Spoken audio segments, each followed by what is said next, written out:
a couple years ago where I was working on my thinking. I was looking at my resentments and my fears, the things I've been carrying with me for a very long time, and I processed them, and I started to see how I was creating the life that I live.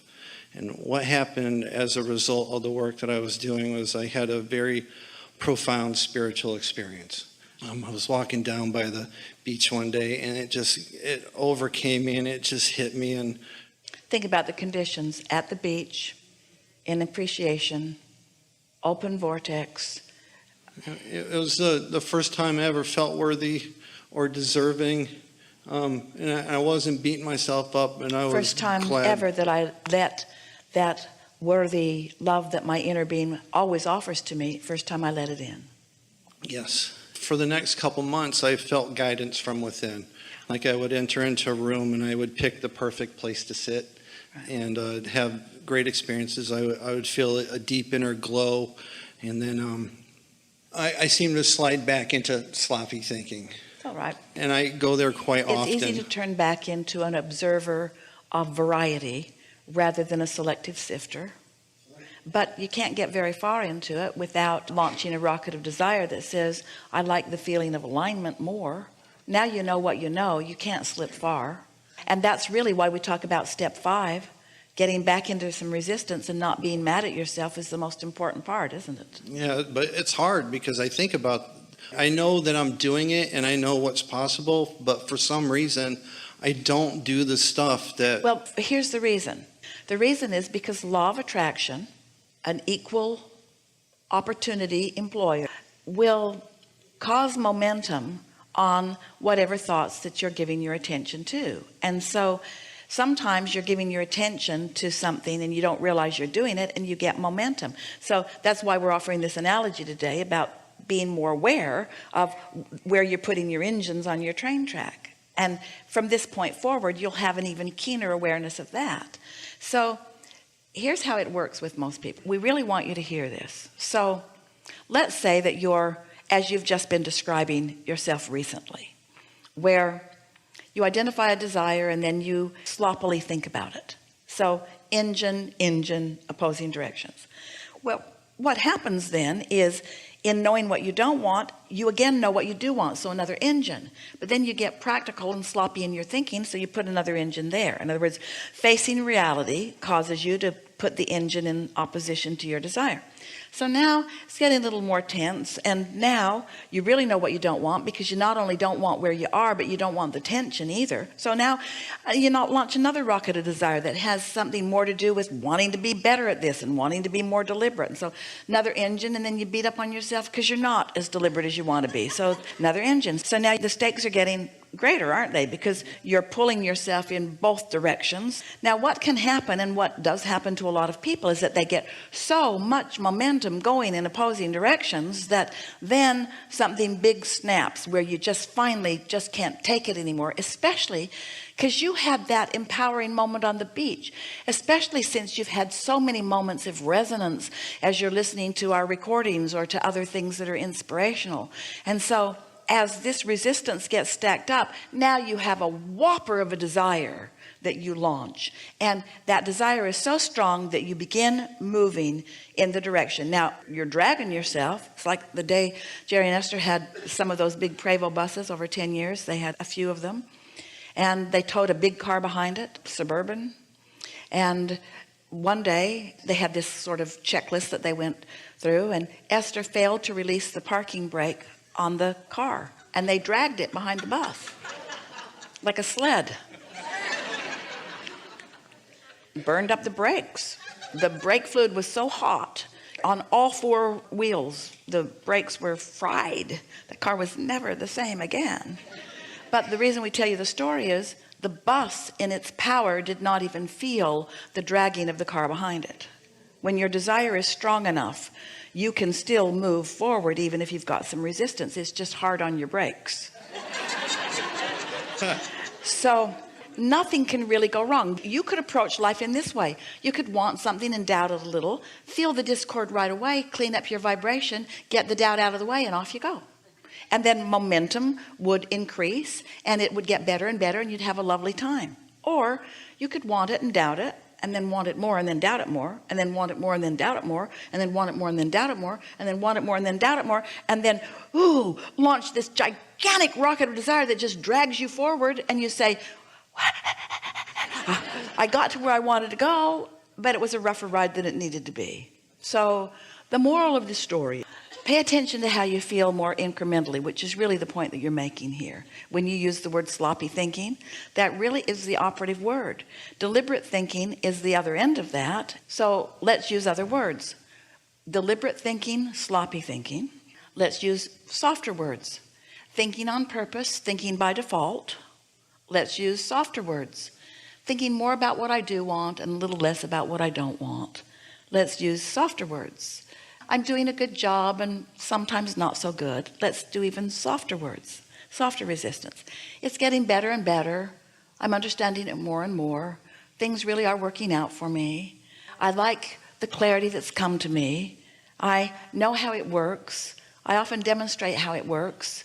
Not all the time, but I'm doing really well. Just be nicer to yourself about it, because nobody's taking score on your progress except you. Your inner being isn't saying, look where he is. Have you heard nothing from us? There's none of that. There's none of that, because the contrast does bring clarity. So it's all good. Which makes me almost afraid to ask this question. Then our work here is done. No, this is the one I really wanted to know. All right. Prepare yourself. Thoughts are things, and they aren't immediately, but you think them long enough, get enough momentum going, thoughts will become things. Thoughts turn into things. You can catch the thought before it's a thing if you don't want it, and it won't turn into a thing. Or you can encourage the thought if you do want it, and it will turn into a thing. But thoughts aren't instantly things. That's what you do to them. Well, you but turn where do the thoughts to thoughts things. come from? I can see aligning myself with inspired thoughts on how to create something, but like my regular everyday negative thoughts of looking at something and seeing what's wrong, is that something that I'm aligning with? Yeah. Or is that something that I'm creating myself? All of it is the same. All of it is the same. Your alignment with it is your creating of it. Yeah. Want to talk further about that? I'm just trying to figure out why I slide back into the sloppy thinking and wondering. We can tell you exactly you why. answered that in the monologue Yes. at the beginning, and it's about, and I realize what I need to do, but I'm trying to find out why Give I yourself don't. a break with these words.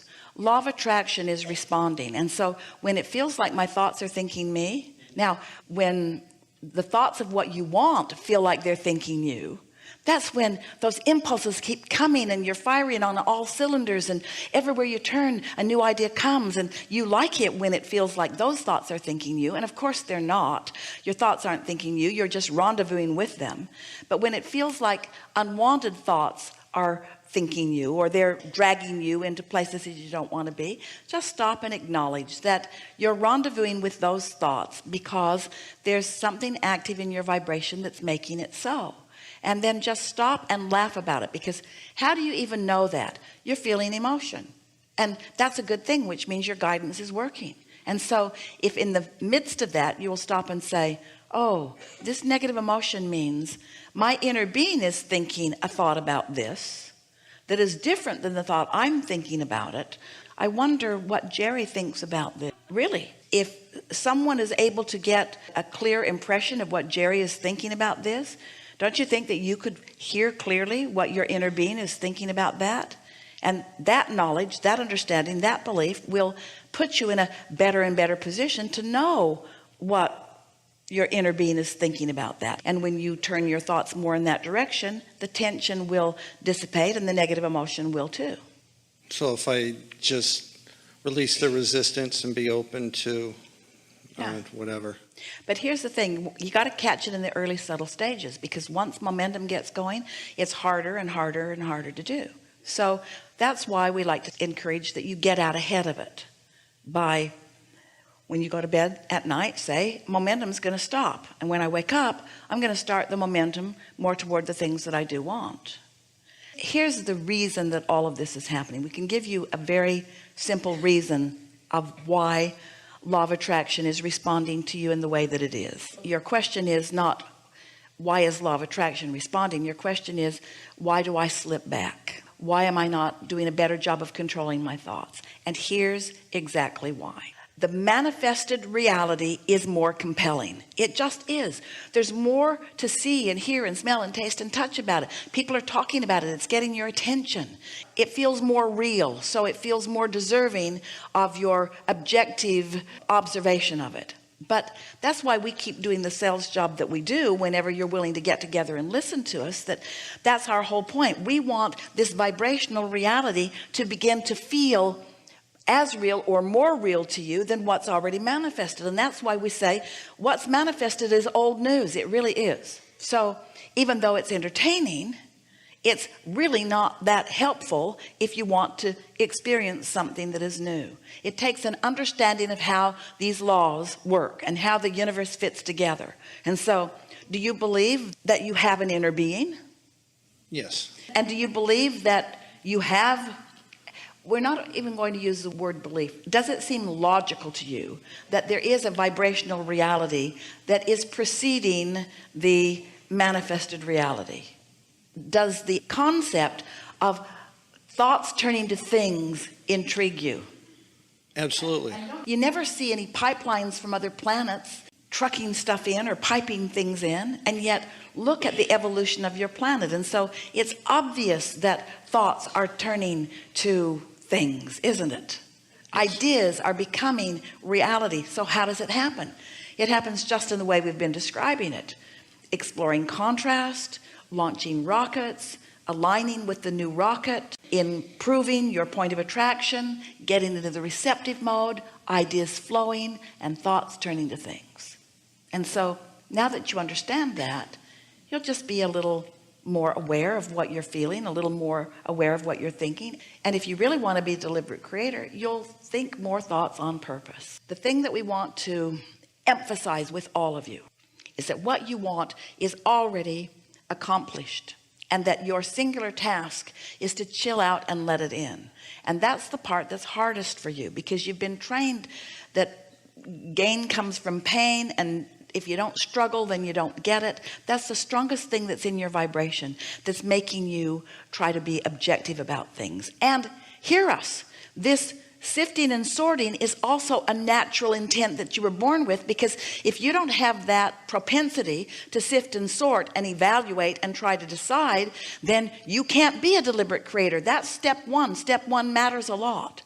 So we don't want to take away from you your willingness to do step one, because then, and don't worry, we can't, because contrast is just going to keep presenting itself to you.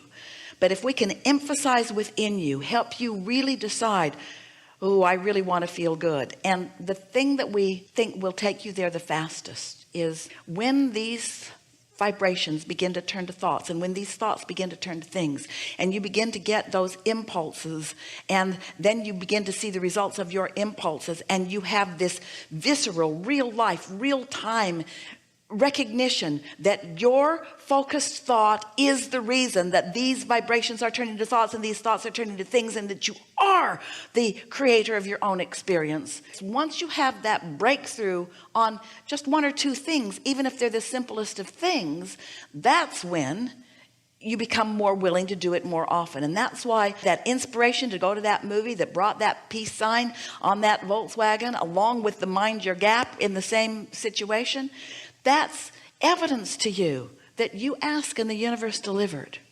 And it's evidence to you that you ask in an attitude of non-resistance and the universe delivered. We just want to emphasize the universe is delivering every single time, every single time, every single time. But the variable is where you are in relationship to it. And so now you know that, just play with it.